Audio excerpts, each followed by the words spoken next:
familiar. I think we may have a few new faces, and it's so exciting to see everyone here today. Our tea series has just been fantastic. The turnout's been fantastic.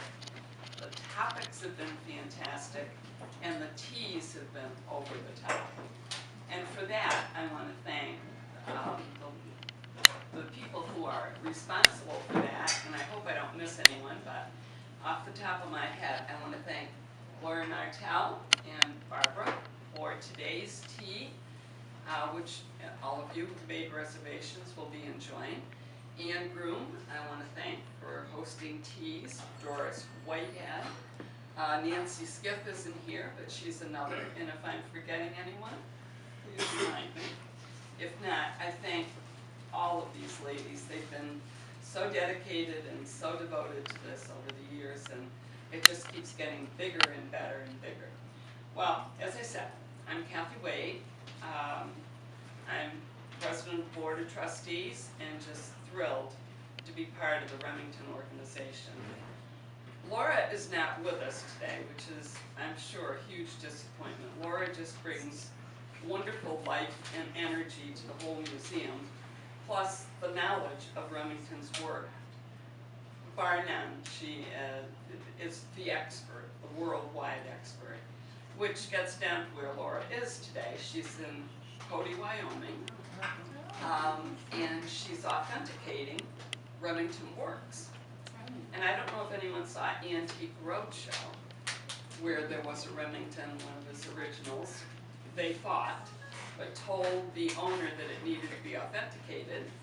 And rumor has it that's one of the items that Laura will be authenticating on this trip. So we'll hear lots about that when she gets back. Little business. I know many of you have been members for years, faithful members. We have retired trustees, current trustees, and just wonderful followers and loyal people for the Remington. Memberships, if you're not a member, memberships are available at the front desk. And please stop by and just pick up a membership form and whenever it's convenient for you. Dick is chairman of our development committee and a fellow trustee. And he's given us a goal this year for membership, and we have to increase it by 5%. So we're pretty much coming to you folks and saying, if you don't belong, please join. Quickly, I just want to talk a little bit about some upcoming events. And one would be, we are raffling off a Bronco Buster, which would be on the front desk in the lobby. Tickets are available, and the drawing will be September 24th at our Harvest Moon event, which is another wonderful fundraiser. We're working on our 2016 edition of the Art of Dining, and many of you, I know, attend our Art of Dining. It starts in June with our card party, which will be repeated again this year, and we carry right through until pretty much the end of September. So if you're not receiving information on the Art of Dining in the summer, please stop at the desk and leave your contact information. We'll be sure that you got that, because it's a wonderful event. It's I think Gloria plans her summer around Art of Dining, don't you? Right on. So, another fundraising event, and this too falls under development, which is Dick. Murder Mystery Night at the museum, and that will be held April 23rd. And that's a brand new event brought to us by Rhonda Rothel, who was our volunteer coordinator and has, again, just brought all newness and energy to the museum. I don't know if any of you attended the Wine and Cheese Festival. We had over 800 people in attendance for that. It was a wonderfully successful event, and we're looking forward to Murder Mystery Night doing the same thing. So the gift shop, like all museums, the gift shop is open. Shopping is available, so please plan on stopping by. But if you don't have time to do that today, you can shop online. Just go online, and we ship all over, so. And many new items. Melanie has done a fantastic. We even ship to Polk Mills. Okay, or Dick will maybe deliver it. No charge delivery to folks.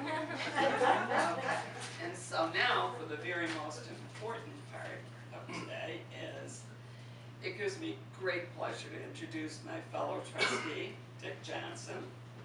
And Dick will be talking to us about the Brockville-Morristown Transportation Company.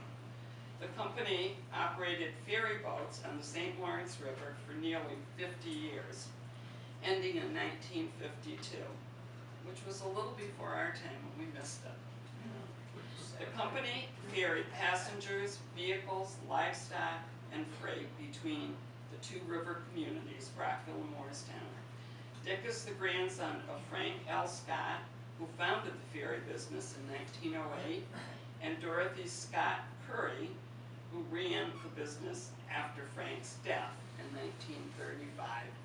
And I know Dick will be introducing her, but our dear friend, Gloria Johnson, is with us today, daughter of Dorothy Scott. So, welcome all and enjoy this. Thank you.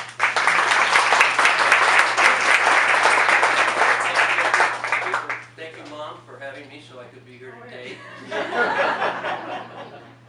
Thank you for being associated with the Ferry Boat Company, because a lot of the research was what you call oral history that I learned from Mom over the years and more recently.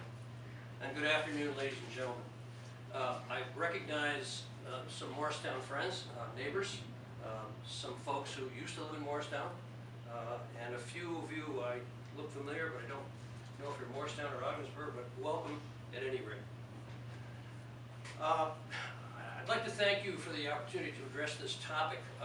It's one that conjures up a lot of great nostalgia and fond memories among those of us who are old enough to remember, and perhaps a different but understandable attitude of prove it to me among younger people, or people who arrived in the North Country after the demise of the ferries.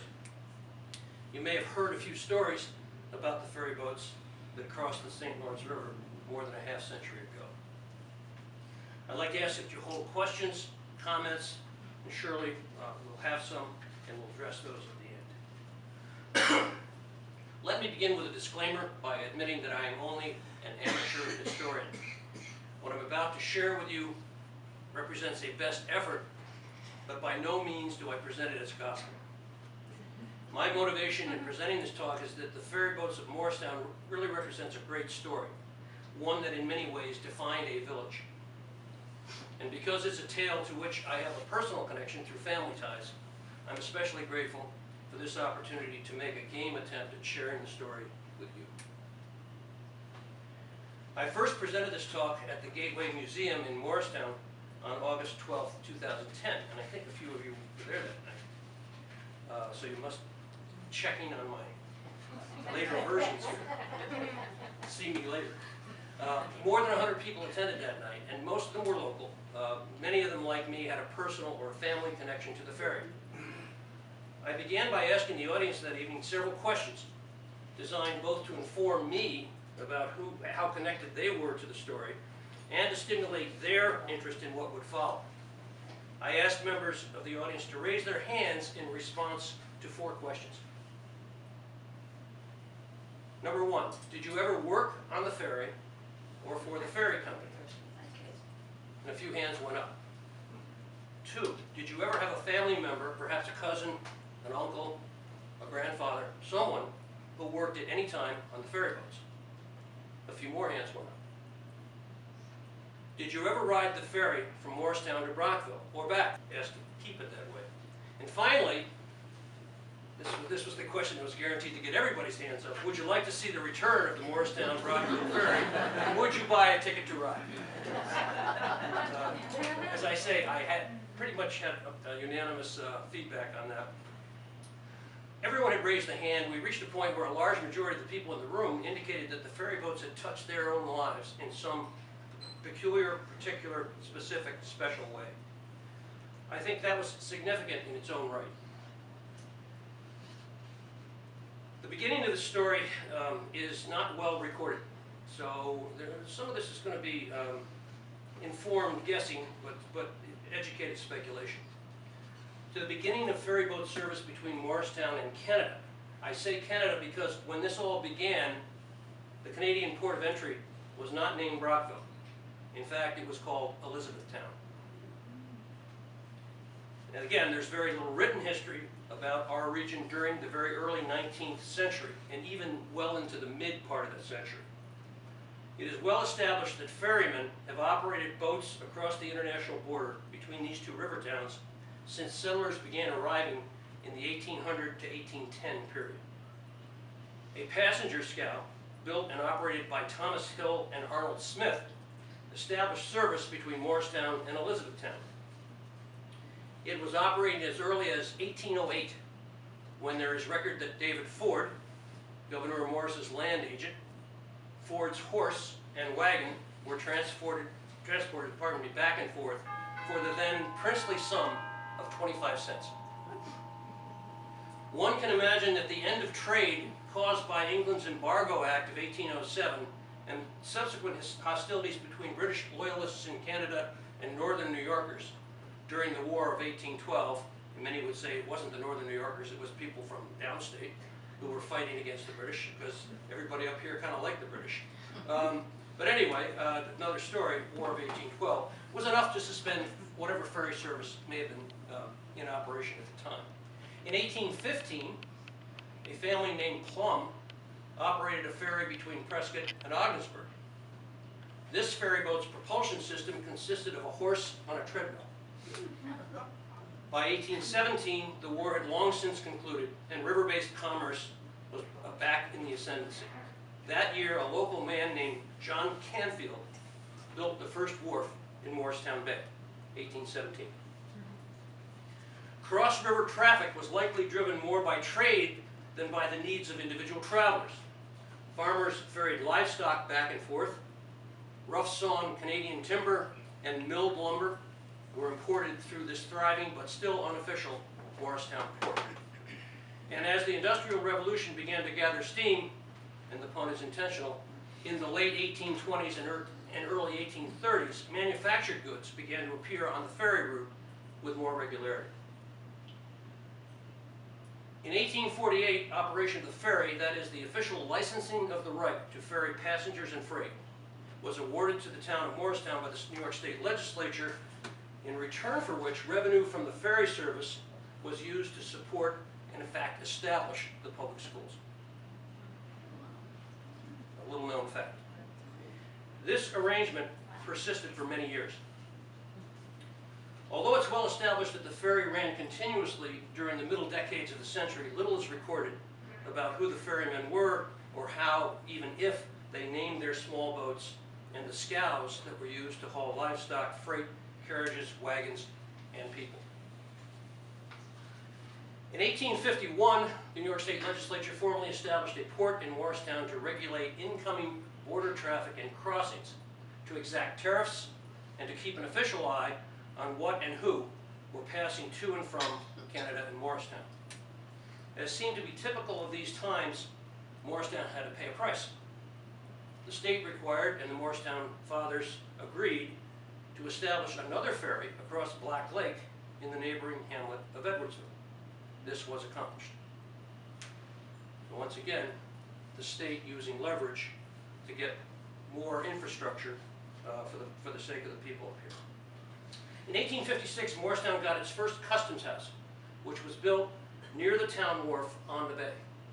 The first customs agent was Henry Hooker, a local entrepreneur who 15 years earlier had been appointed a U.S. Deputy Collector of Customs. It's believed that Morristown was Hooker's first official officer in charge posting. He had a long career. As a reflection of the amount of trade conducted across the river and aboard the ferry, in 1877, duties collected at the port of Morristown exceeded $7,000. Tariffs. So there was pretty thriving business going on in the second part of the 19th century. 2 years later, noted the Brockville Recorder Times, the port of Morristown was designated as a port of entry for the transshipment of imported merchandise in bond through the U.S. and to and from Canada. This is a big deal. Having a bonding location drove a lot of traffic, again, to the ferry. This meant that northbound goods no longer had to be diverted to Ogdensburg, and southbound goods could be shipped direct to Morristown for further rail transport.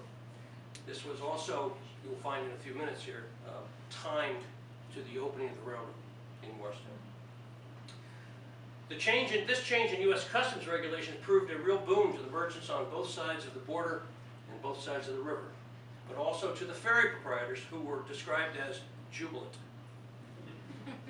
In the 1880s and 1890s, the internal combustion engine was yet to be invented, and all engines were steam-driven.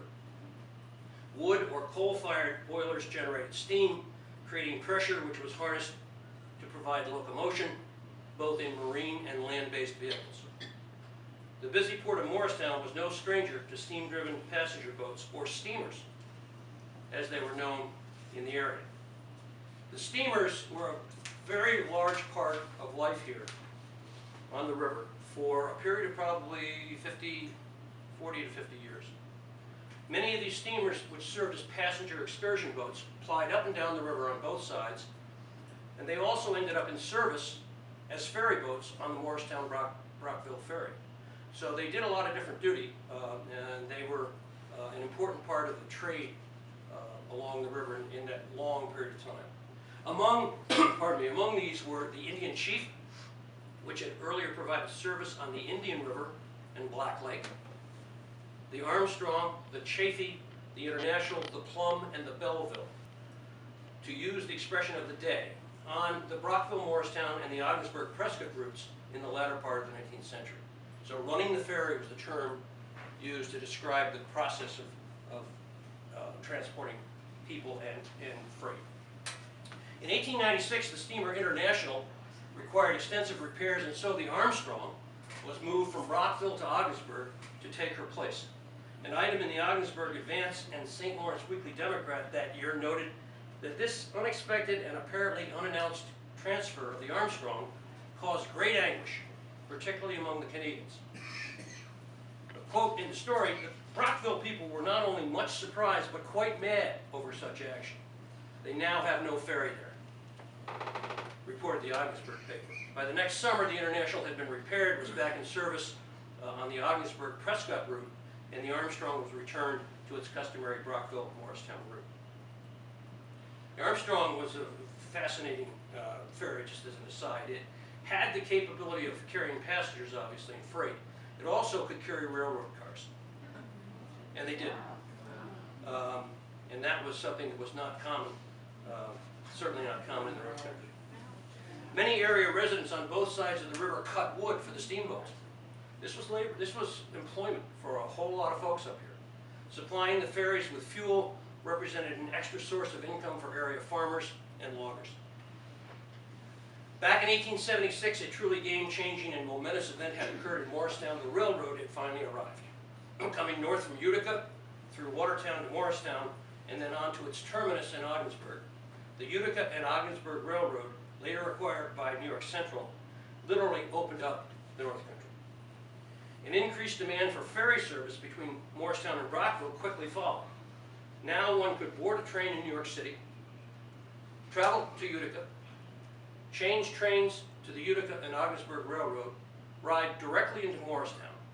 Following a 30-second walk from the train station to the ferry office and the purchase of a ticket, the traveler was on his way to Brockville and points north, east, and west in Canada. Huge change in how people moved to get into Canada, and in reverse. In addition to individual travelers, the main beneficiaries of the railroad's presence in Morristown and its proximity to the ferry terminal were area businesses such as the Canada-based Kearns and Marshall Lumberyard, which built a mill in Morristown to finish lumber in Morristown. I hope that's not me. How embarrassing.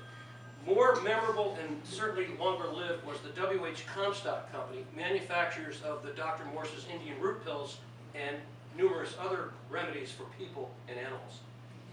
This was the classic patent medicine company. Many of Morristown people are familiar with it. It was around for a long, long time. Owned by the W.H. Comstock Company. It operated in Morristown for a period of 93 years, from 1867 until 1960. Its factory was located right in the midst of the village's active waterfront, immediately adjacent to the ferry dock and the train station.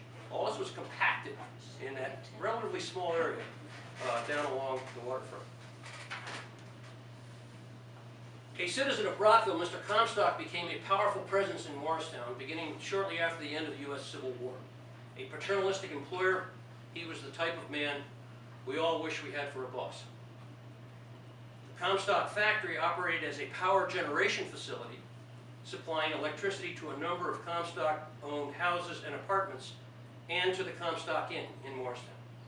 So he was this guy put power into the village of Morristown. There was no public utility doing that at the time.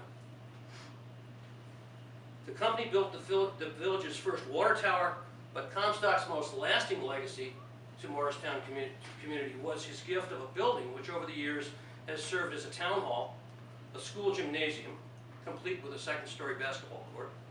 Some of you may have played up there.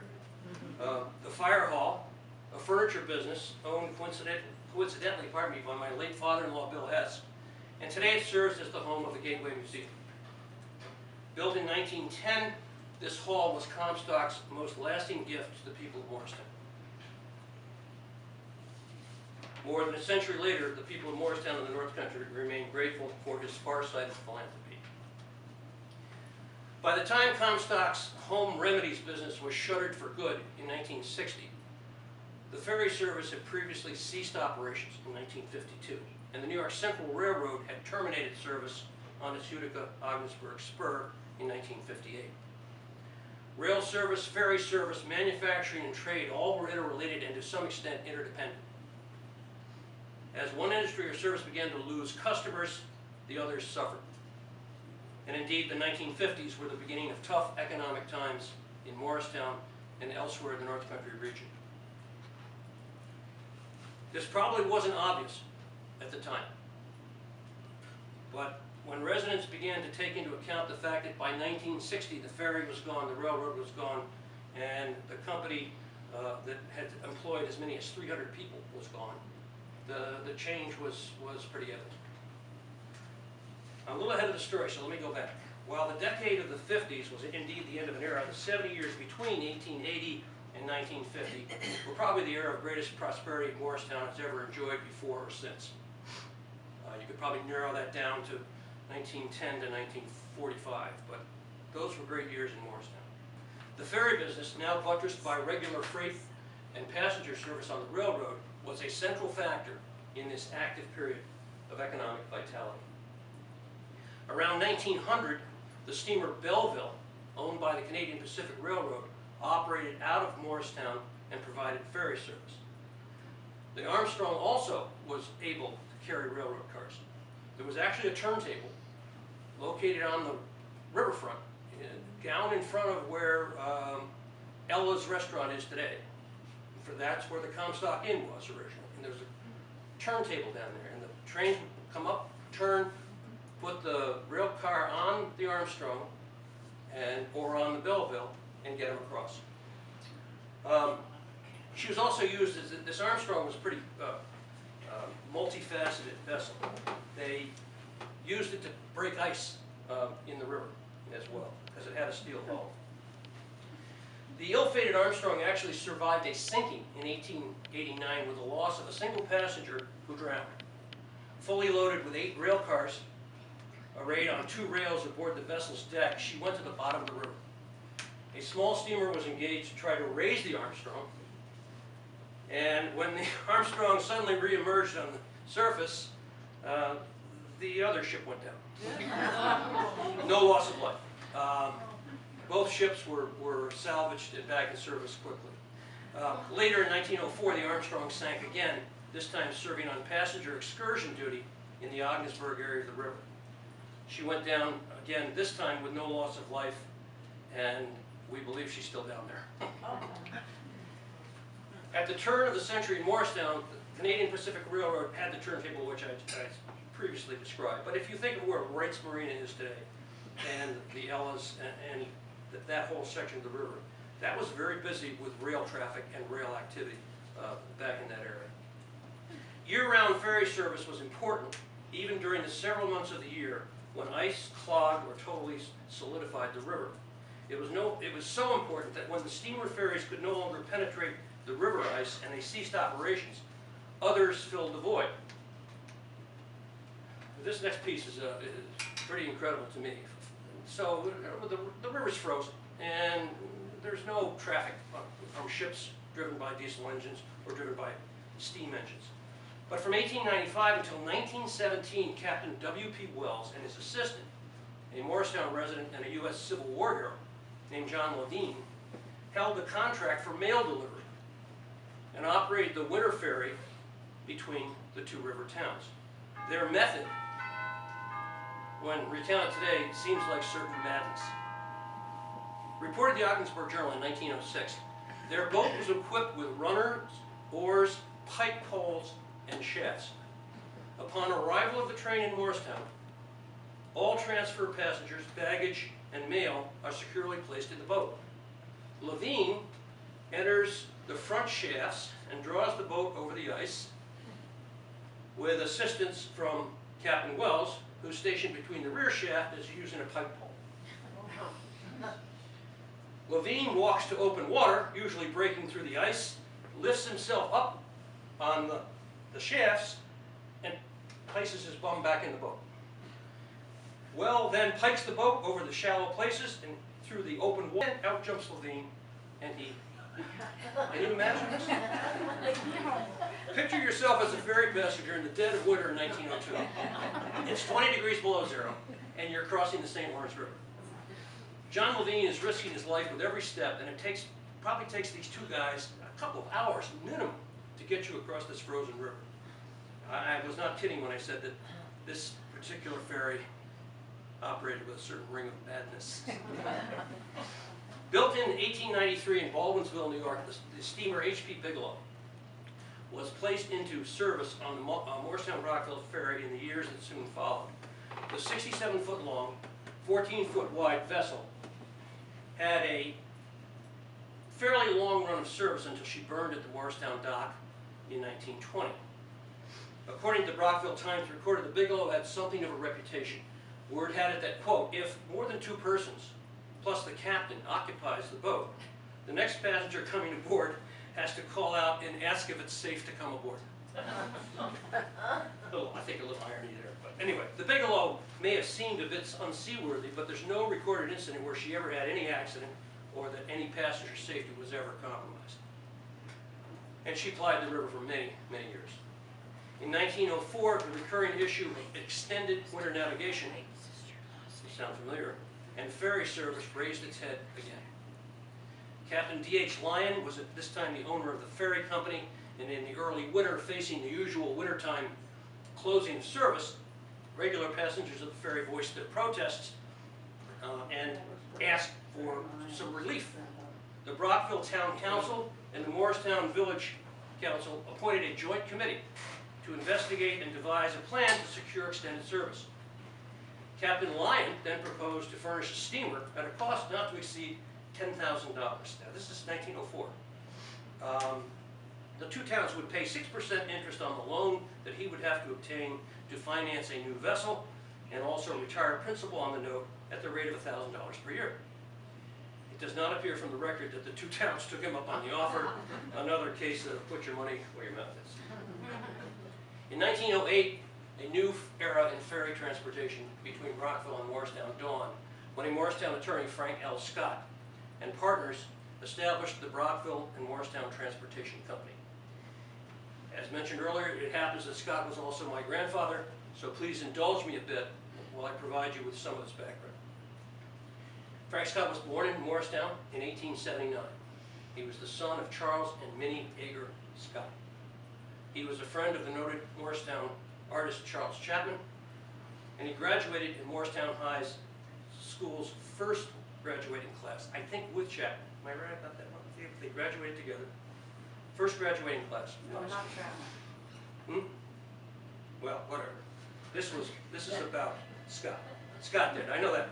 After graduating from Cornell Law, Scott was admitted to the New York State Bar in 1904, and he returned to build a career in Morristown. While practicing law, He was also busy serving as postmaster, a prominent county Republican leader, serving for many years as town chairman, as a member of the county board of supervisors, assistant district attorney, and for a number of years, both the county and town clerk. As Lorraine Bogardus points out in her book, River Reflections Revisited, there was no concept of conflict of interest back in those days. In 1908, Scott, Captain Matthew Farrell, a Morristown resident and a Great Lakes captain, Captain Wilbur E. Chambers, and local merchant extraordinaire James V. Crawford formed the Brockville-Morristown Transportation Company. The firm was granted a franchise from the Canadian government to operate the ferry service between Brockville and Morristown. Company directors brought on a treasurer, a Morristown woman named Dorothy Barker. Frank and Dorothy were later married in 1918, and she became an officer in the company. At Scott's death in 1935, Dorothy succeeded as president and was the principal owner of the company and operated until its end in the early 1950s. The new company purchased the ferry Bigelow from Captain Lyon and initiated service that year. According to the company's books, their chief engineer was a man named Alfred Graves, who was paid $60 per month and no overtime. Farrell and Chambers were both officers in the company and ferry captains. Their compensation depended entirely on making a profit. The company that year also purchased the launch Midget for $250. When they closed the books after their first year of operations, January 29, 1909, the fledgling firm had turned a profit of about $2,000 based on receipts of $5,800 and expenses of $3,800. Other employees of the firm then were men named Leaf, Burns, who turned out to be a stockholder as well, Levine, the same Levine who was out on the ice, and one J. Farrell. Farrell is a long-time Morristown name with a long history of service on the river and on the lakes. In 1909, the company started with a cash balance of $359, held in an account at Morristown's own Frontier National Bank, which had been formed several years ago by, guess who? Scott, Crawford, and other Morristown businessmen. Banking locally really meant something in 1909. As 1909 unfolded, the business grew. Profit increased to $4,400 on revenue of $72, more than doubling the company's first year of experience. The employee roster had changed a bit in those years, and I give these names because they were important the first time I did the talk to the Morristown crowd. Clark Bailey, Chambers, J.J. Farrell, another Farrell, and Burns. These are folks who worked in the company and were deckhands, engineers, etc. The following year, 1910, saw increased business for the company, and a pattern of success was beginning to emerge. Customers and merchants with whom the company did regular business included some familiar historical names, like Comstock, the aforementioned, the New York Central Railroad, and others which may be less familiar, like Brockville Lumber Company, Morristown Milk Products, Molson's Bank of Brockville, the W.E. Warden Estate, a coal purveyor which supplied the fuel for the ferries, Riverside Milk Products, Gillies Brothers Lumber, still made up in Ontario, and one of the great lumber makers in North America, the J.L. Smithers Company, and a company which many of you will remember, Hackett's Hardware. Lest anyone think that the ferry company's commercial trade was dominated by a single company, and the Comstock Company certainly comes to mind, a review of the books that year reveals that the ferry company billed Comstock for only $226 in 1913 and $140 the next year. So for all the commercial trade that the ferries transported over the years, the principal source of revenue was individual travelers. In early times, those who walked aboard, and as the years progressed, those who drove aboard. In 1916, profit of $3,200 on total receipts of $7,000. Healthy margin in terms of return on investment. But the company officers knew it was time to expand to meet the growing demand for cross-border transportation. The Brockville and Morristown Transportation Company decided to build their own ferry boat, and they chose a hometown firm, the St. Lawrence Boat Works, to do the construction. During 1916-17, beginning of America's participation in World War I, many local men were employed building the John Webster. And again, names that are very familiar to Morristown people today. This Davis's, Steele, Cree, Thomas, Whitmarsh, names of the people who were on the construction crew who built this wooden ferry boat. An interesting aspect of travel by ferry is revealed in some of the bills that the company paid during those days. Apparently smoking products were sold on board, and in the ferry terminals as well. A copy of a 1917 invoice from the James V. Crawford Company indicates the ferry company purchased 600 Camel cigarettes. Yes, these were the unfiltered kind. At $4.10 per thousand.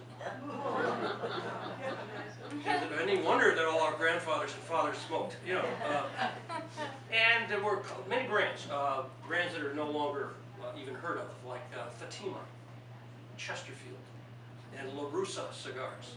I want a La Russa cigar. In all, about 1,800 cigars and cigarettes. The total bill, $16.13. There is no mention on the books of what the company charged the retail customers for this indulgence. Also in 1917, some new names were appearing on the payroll: Charlie Stevie Stevenson and Tom Cree, both of whom would soon rise to the rank of captain or ship's master and would drive the ferry boats, and other names like Harold Steele. Back to the Webster, which was constructed entirely of wood when most shipbuilders had already turned to steel. And of course, that was being driven by the great construction, naval construction, leading up to World War I. The 6 feet of beam, and she drew 7 feet in draft. She weighed 150 tons. She was built for many passengers, but she didn't accommodate many cars. And cars were the rage in America and Canada in the second decade of the 20th century. Increasingly, the market demanded auto ferries, and alas, the Webster had been built principally for foot passengers. 2 years later, in 1919, Frank Scott sold the Webster to the Port Huron and Sarnia Ferry Company, based in Michigan, but Sarnia is, as you well know, Ontario. Fortunately, the company still had the Bigelow and a second ferry boat, the Victory, in service, so the ferry was able to continue operations. When the Bigelow burned to the waterline, as mentioned earlier, in 1920, the company turned to the Victory, but by the early 20s it was apparent to Frank and Dorothy Scott that a larger ferry boat, one capable of carrying autos and trucks, was now needed. The Victory, itself strictly a passenger ferry, towed a scow, which could carry up to 11 cars and trucks. By now, Tommy Cree had risen to the rank of captain. Principal engineers were Clark Bailey and Harold Reynolds. Unless they give you the impression that towing a scow filled with vehicles and occasionally livestock didn't amount to much, listen to these statistics. Now, this is a scow that will carry up to 11 cars, and probably 2 trucks and 6 cars. In 1921, the Victory hauled 3,423 autos and 27,235 passengers. This is 1921. Those numbers increased every year through 26, when the James Crawford came into service. In 25 alone, the Victory, or the Victory Scow, I should say, transported almost 10,000 vehicles. And while 57,000 people came on board by foot. This was a pretty busy ferry, and this is 1925. But these numbers served as more and more convincing evidence to Frank Scott and his fellow directors on the company that a new type of ferry boat was required to adequately meet the demands of the cross-river route. The James V. Crawford, 92 feet long and designed to carry 20 cars with passenger cabins on both sides, was named in honor of the aforementioned Morristown merchant, who was also a company director. The new ferry boat was built in Island City, New York, and sailed to Morristown by a local crew, arriving with pennants flying in September 1925, but arriving late nonetheless. She had been due on June 15th, and apparently there was a lot of angst about when she would finally arrive. She did, and she was immediately placed in service September 27th. 3 weeks later, the Crawford was gone, sold to an Indianapolis company for $110,000 and at a handsome profit for the transportation company. As unpopular as this sale was among area residents, particularly on the Canadian side, the profit that Scott realized on the quick sale of the Crawford was immediately reinvested when he placed an order for yet another ferry boat. Meanwhile, the venerable Victory and her scow carried on. So the ferry service continued. The new ferry boat was the one that most Morristown and Brockville old-timers will remember. She was the Elmer W. Jones. Picture of the Elmer Jones over there to the right, coming into the Morristown Harbor. That's taken during World War II years, I believe, or maybe at the end of it. She was named Jones for World War I Canadian Army Lieutenant Colonel who served with valor and was killed in action in August 1918 during the Battle of the Somme at Amiens, France. So he was an officer killed in valorous circumstances at Amiens. He was a Brockville native son who practiced law in Brockville and Vancouver from 1908 to 1914. For reasons unknown, he was disbarred in 1914, then ended up in France fighting with the Canadian Army. But he had redeemed himself in battle, so he was reinstated to the Canadian Bar in 1917 for his bravery. Why Frank Scott chose to name the ferry for this guy is unknown, but they were both attorneys practicing on opposite sides of the river. More likely is the speculation that Scott was eager to placate his increasingly restive Canadian customers, clientele, who wanted more, bigger, faster, and yesterday. At a time when everybody wanted this faster boat, the bigger boat. At any rate, we'll never know, but it was named the Jones, and it became the Jones in the local parlance. Scott and the transportation company owned and maintained the ferry docks and associated buildings at both the Morristown and Brockville terminuses. The arrival of the much larger Jones necessitated new infrastructure, particularly on the Brockville side, where the company built at its own expense an entirely new docking facility, the Canadian Immigration Shack, which is still in place but unmanned today on Block Island. You pass it every time you go through the tunnel, not the tunnel, but into the harbor, a freight warehouse and a ticket office.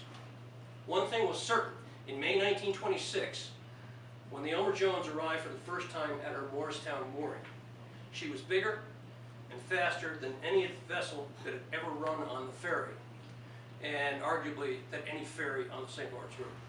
She was new, she was fast, she was built to go. Designed by the noted New York City naval architect Eads Johnson, and built by the New London Ship and Engine Company in Groton, Connecticut, at a cost of $85,000 to $120,000, accounts differ. She had an all-steel hull, a registered length of 117 feet, a beam of 39 feet, a normal draft of 6 feet, and she weighed 277,000 gross tons. Diesel-driven and steel-hulled, the Jones, as she quickly became known, could accommodate 25 to 30 cars. Because she was double-ended, vehicles could embark and debark in one direction on and off. They didn't have to turn the ferry to get people on and off, autos in particular. This greatly expedited service. No longer did the ferry crews have to laboriously load cars onto a scow. You drove your vehicle on, you rode across, and you drove off. As the Jones was capable of speeds up to 7 to 8 knots, and she was usually run at all full, the one-way upriver crossing on the Morristown-Brockville leg took 17 to 18 minutes, and the downriver return trip, assisted by the St. Lawrence River's swift current, took 15 to 16 minutes, so a difference of about 2 to 3 minutes. Initially, the Jones crew consisted of 5 men, captain, mate, chief engineer, 2 deckhands. In the latter years of service, the mate's position was discontinued. For many years, the Jones was considered the most modern ferry on the international section of the river, and she was certainly the only double-ender on the stream. The traveling public quickly embraced the Jones, and clearly she was a ship built for her time. Under the terms of its license, the ferry was required to meet a posted schedule which was organized by the seasons. The fall schedule ran from October 15 until the close of navigation, sometimes in December or sometimes early January, depending on the river's freezing. The ferry boat would be laid up for a couple of months every year, and I learned just tonight that the ferry boat would, somebody asked me a very good question beforehand, the ferry boat was left in the Morristown Harbor. It was pulled out a little bit from the wharf, surrounded with hay, and the crews worked on the boat during the winter months, so they had to get access to it. But it sat there frozen in. The spring schedule, pardon me. The The spring schedule began when service resumed after the winter close, and it ran until May 31st. The Jones made hourly departures, beginning at 8 a.m., and the last Morristown departure was at 8:30 p.m. The return ferry from Rockville ran on half-hour intervals. So it took 1 hour to get over, offload, onload, get back, offload, onload, 1 hour. Pretty amazing. The busy summer schedule ran on the hour. This is the summer now, from 6 in the morning, June 1 to mid-October. During this season, 18 ferries a day plied the river, and the last ferry departed Morristown to Brockville at 11 p.m. This was an important time for the Canadians to remember, because this was their only way home. And many of them came over, as I'm told, to enjoy New York State's far more liberal drinking laws. The ferry contributed mightily to the success of numerous dining and drinking establishments in Morristown during the late 1920s right up through the end of service in the early 50s. Morristown residents equally enjoyed the finer things that Brockville had to offer. It was commonplace to take the ferry over to Brockville's thriving Saturday morning farmers market, or to the theater, a dance hall, or to a fine restaurant. This was truly a way of life for those fortunate enough to live near and be able to board the ferry with a round-trip ticket for the reasonable cost of $1.25 per car, or 25 cents per passenger. And, I should say, 25 cents per passenger. Rockville for dinner, you got on for $1.25 and $2 for the 4 people, and that got you back too. Good deal. The answer depended on the cost of riding the ferry. The answer depended on whether you were traveling in the vehicle, whether you stood on 2 legs or 4. A printed bill of ferry rates is here. I believe that this is late 40s. I'm having a hard time actually dating it, but these fares were kind of interesting. $2 for a 2-ton truck, $1.25 for an automobile, and as mentioned, 25 cents for each adult occupant, 50 cents for a motorcycle, 25 cents for its rider, 25 cents for an adult pedestrian, 15 cents for youth aged 6 to 12, kids under 6 rode free. Also posted on the rate schedule were $1.50 for a horse, cattle at 35 cents each, pigs at 25 cents each, a 40-quart can of milk at 7 cents. I go. Bulk freight cost $2 per ton. One could purchase a commuter ticket book, back then, containing 20 one-way tickets for $2. Basically 10 cents, which would be 20 cents for the round trip. Good deal.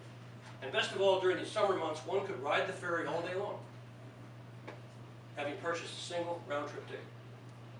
As long as you didn't disembark, you could ride the ferry all day. And some people did.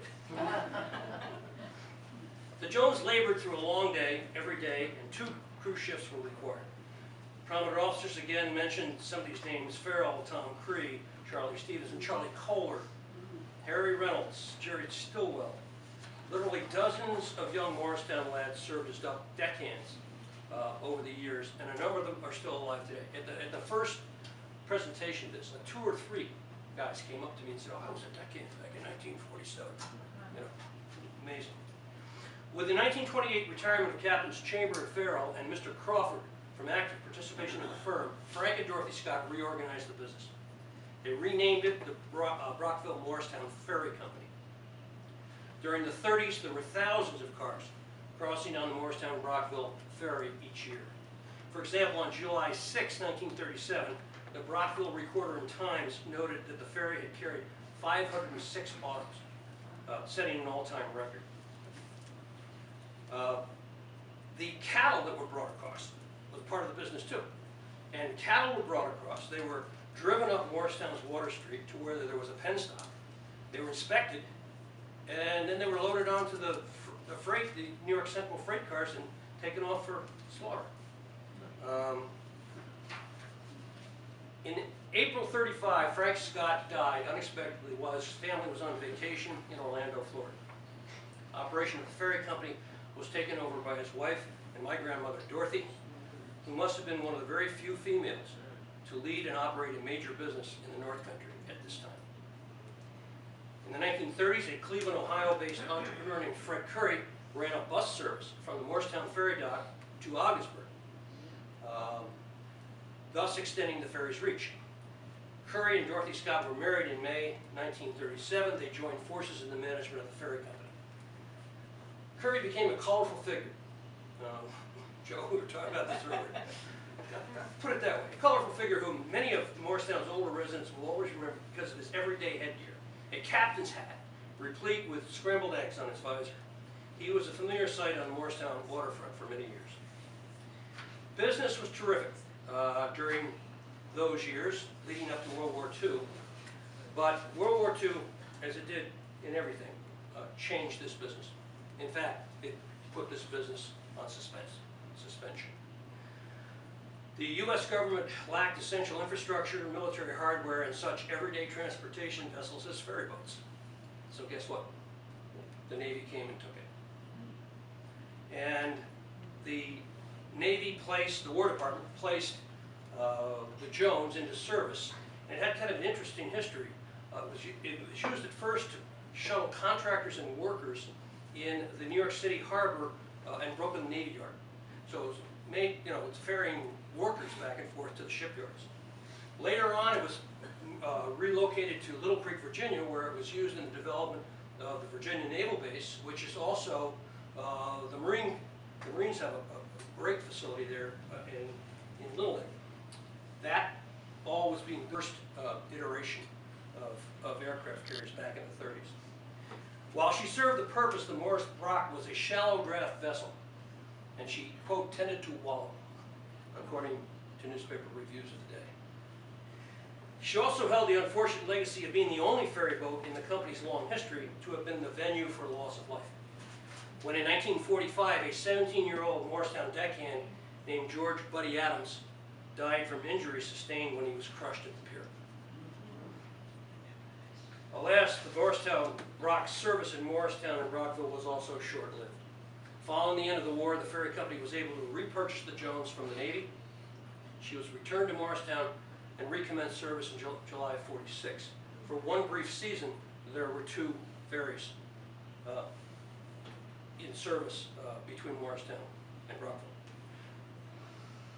It's likely that market demand was insufficient to justify the two boats. In any event, the Morris Brock wasn't much longer for the river. She was sold to a Venezuelan company in November 1946, and she was rechristened the El Pepito. And for all we know, she may still be in service down in South America. Ferry boats do tend to last a long time. At the beginning of the 1947 season, the Jones was alone again, meeting the needs of travelers and businesses who required her service. But business never really fully recovered to pre-war levels. And there were significant recessions in this country from '47 to '49, and again from '51, '52, those years. They were not good years in our economy nor the Canadians. At any rate, the ferry company, profitable for more than 40 years, was for the first time losing money. And the Brockville-Morristown Ferry Company actually ceased operations when the Jones made her final crossing to Canada and back on December 7, 1952. Although ferry passengers and aficionados at that time didn't know it, that date, just 11 years after Pearl Harbor, and 7 years following the end of World War II, unequivocally marked the end of an era. Before I close, I want to credit a number of individuals. First, the late Lorraine Bogardus of Morristown. Her book, River Reflections Revisited, was an important source. Lorraine's brother-in-law, Dick Bogardus of Morristown, his collection of postcards, vintage postcards, is a treasure. Many of the copies you see are from Dick's collection. Bob Graham of Messina, a one-time Morristown resident. In 2010, 2011, he, an engineer, contributed an outstanding two-part article on the Jones and the Morris Brock ferry boats, which was published in The Scanner, which is the monthly news bulletin of the Toronto Marine Historical Society. I'd like to thank Mrs. Brenda Foss and the staff of the Brockville Museum. I credit the 1894 book, A History of Morristown, edited by Gates Curtis, the Brockville Recorder and Times, the Watertown Daily Times, the Ogdensburg Advance News, the Gateway Museum in Morristown. If you haven't visited the Gateway, please do. A number of Morristown area residents who attended the first lecture contributed recollections of the ferry and helped me correct some errors and gave me some new information which has been woven into the talk, which is almost over. Finally, I'd like to thank my mom, Gloria Scott Johnson, who was the daughter of the founding officers and owners of the Brockville Morristown Transportation Company. As a youngster, Gloria worked in the business. She sold tickets for a number of years. She was responsible for carrying the U.S. mail between U.S. and Canada for a number of years. The Scott family ran the ferry for 44 years until its last run in 1952. I suspect that many in the audience who are in their mid-60s or older and grew up in the North Country may well share this nostalgic yen for the days when traveling to Canada for business or for pleasure meant lining up on foot or in the family automobile at the Morristown ferry dock, paying the fare, which seems ridiculously inexpensive today, but was appropriate for the marketplace in its time. Embarking upon the ferry, hearing the ferry boat's resonant whistle and the powerful diesel engine engage as the ferry got underway. Standing at the topside rail and enjoying the usually tranquil, always beautiful 15 to 18-minute trip to the other side. One had the certain belief that the ferry would get you there safely and with very rare exceptions on schedule. The Morristown Brockville automobile ferries were a central part of the St. Lawrence River landscape for nearly a half-century. Like any business, however, the company had to turn a profit, and by the early 50s, that wasn't happening. By the mid-20th century, the world was changing quickly. Travel by passenger train and auto ferry declined all across the country. New and efficient bridges spanning major rivers had been constructed, such as the TI Bridge in Alex Bay, which was opened in 1938, and the ferry directly competed with the TI Bridge. The Ogdensburg Bridge didn't exist at that time, but it was in the planning stages, and everybody knew it was coming, including Fred Curry and Dorothy. The New York Central Railroad ceased passenger service to Morristown and Ogdensburg in 1956. Freight service ended in 1961. By 52, the writing was indeed on the wall for the Brockville-Morristown Ferry Company. The seaway and the bridge were more than on the drawing boards at that point. The planning was public, it was committed, and it was going to happen, and it did. Near the end, in January '53, Fred and Dorothy Curry tried to sell the Elmer Jones to the city of Brockville for $75,000. After months of negotiation and indecision, the deal never materialized. On April 23rd, '53, the Brockville Recorder and Times reported, quote, "One of the better type ferries to ply between international points in the St. Lawrence Great Lakes system, like the Arab, has silently slipped away." The article continued, "There has been no hue and cry raised at this possible passing of what has long been one of the many taken for granted services in Brockville." One could probably include Morristown in this statement and conclude also that it serves as a fitting epitaph for the great old ferry boat and the end of a grand transportation tradition. The Jones was sold to a Newfoundland ferry company and sailed downriver to the Maritimes during the summer of '53. She continued to carry vehicles and passengers until at least 1960. At some point thereafter, she was converted to, of all things, a fish processing plant, serving the Newfoundland commercial fishing fleet. What an ignoble end for a noble old ship. One final attempt at providing passenger ferry service between Brockville and Morristown was undertaken by two longtime employees of the Brockville and Morristown Ferry Company, Captains Tom Creed and engineer Charlie Coley. They leased a 65-foot diesel passenger ferry, passenger only, called Altair, for just one season, beginning service May 1953, but it wasn't meant to be. The operation proved unprofitable, and they shut it down after the first and only season. And there hasn't been a ferry boat serving Brockville-Morristown route ever since, a period of 61 and now 65 years. Although that's a long time to remember anything, I will always cherish the very heady memory of standing tall in the pilot house aboard Elmer Jones. Probably atop a wooden crate so I could see where she was headed, steering the giant mahogany and brass wheel while paying very close attention to the patient-friendly and ever-observant Captain Green. There I was actually driving the ferry boat. What a thrill for an impressionable 5-year-old boy. And how sad it is, in a way, that the ferry boats are long gone and that today's 5-year-olds can't share the same experience. Thank you very much.